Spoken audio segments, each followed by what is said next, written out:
علیہ رسول اللہ صلی اللہ علیہ وسلم. تمام نوجوانوں، میرے بھائیوں اور بہنوں، السلام علیکم ورحمۃ اللہ.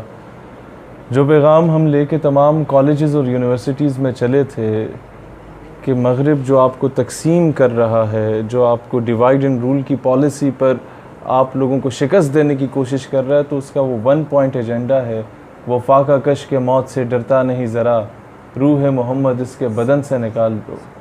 تو آج میں نے جب ساری زندگی حضرت اقبال رحمۃ اللہ علیہ کو اگر کچھ سمجھنے کی کوشش کی، اور I asked him a question کہ حضرت آپ مجھے ایک جملے میں بتا دیجئے کہ امت کا جو بکھرا ہوا شیرازہ ہے اسے کس طرح ایک پلیٹ فارم پہ اکٹھا کیا جا سکتا ہے، تو مجھے وہ ایک لائن میں جو جواب ملتا ہے وہ یہ ملتا ہے کہ the power that can blow the dead body of Ummah is Islam and all that Islam lies in عشق رسول علیہ السلام.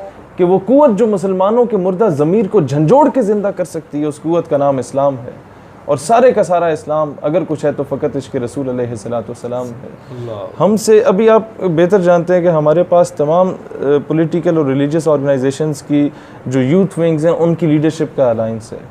اب اکثر لوگ پوچھتے ہیں کہ آپ لوگوں کا جھکاؤ بابا جی کی طرف کیوں ہے؟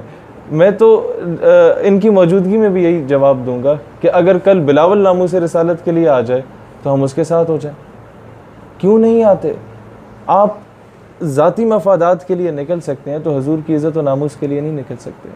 تو the one who stands for ناموس رسالت, the one who take any sort of initiative for ختم نبوت صلی اللہ علیہ وآلہ وسلم, تو یہ جو یہاں پر کوئی چیز موجود ہے وہ مجبور کر دیتی ہے آپ کو اس کے پیچھے اللہ اکبر کہنے پر. تو آج میری تمام نوجوانوں سے درخواست ہے کہ جس طریقے سے آپ لوگ مدارس اور مساجد میں کام چل رہا ہے دین کا، ہمارے اس قوم کو اس غلامی سے کے شکنجے سے نکالنے کا، آج اتنی ہی بلکہ اس سے زیادہ ضرورت ہے تعلیمی اداروں میں، کالجز اور یونیورسٹیز میں جا کے اسلام اور پاکستان کا پیغام دینا اور نظریہ پاکستان کا دفاع کرنا. یہ پروفیسر ہود بائے ٹائپ کے یا جتنے آسمہ جہانگیر کی ناجائز اولادیں، ایسے لوگوں کا کاؤنٹر نیریٹو ہم لوگوں نے دینا ہے.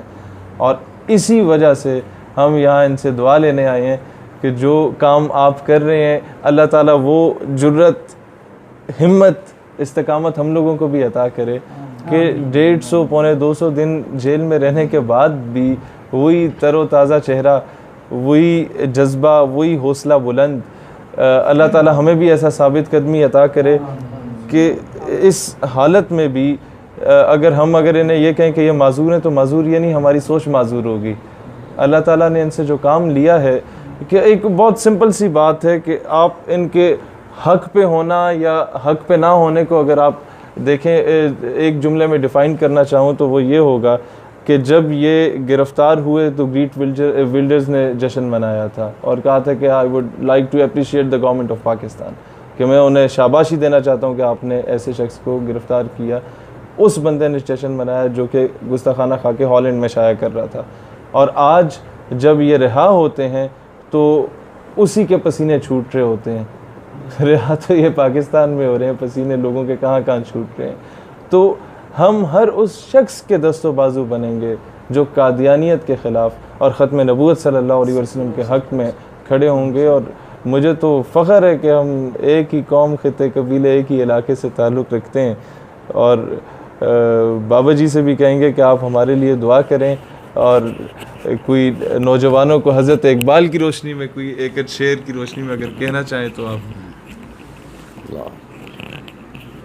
اللہ تعالیٰ آپ کے حوصلوں کو مزید بلند فرمائے. آمین. اور آپ جو مشن جاری رکھے ہوئے ہیں اس مشن کے لیے سارے نوجوان آپ کے ساتھ کھڑے ہو جائیں اور پاکستان کا مستقبل انشاءاللہ پہلے بھی روشن ہے، مزید روشن ہو جائے گا. اور آپ نے جو بات کی ہے وہی اقبال نے کہا، زاں کے ملت را حیات از عشق اوست اور برگو ساز کائنات از عشق اوست. اقبال کہتا ہے امت مسلمہ اگر دوبارہ اپنا وقار بحال کرنا چاہتی ہے تو اس کا ایک ہی ذریعہ ہے کہ وہ اپنے دلوں کے اندر عشق رسول پیدا کرے.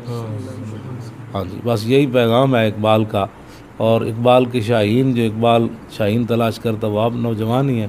اور انشاءاللہ آپ کھڑے ہو جائیں، پوری دنیا میں پاکستان کا نام بھی بلند ہوگا اور دنیا دیکھے گی کہ وہ حضور کا غلام آ رہا ہے. واہ واہ، اللہ آپ کو آباد رکھے، اللہ آپ کا سایہ ہم پہ آباد رکھے. پاکستان ہمیشہ زندہ باد.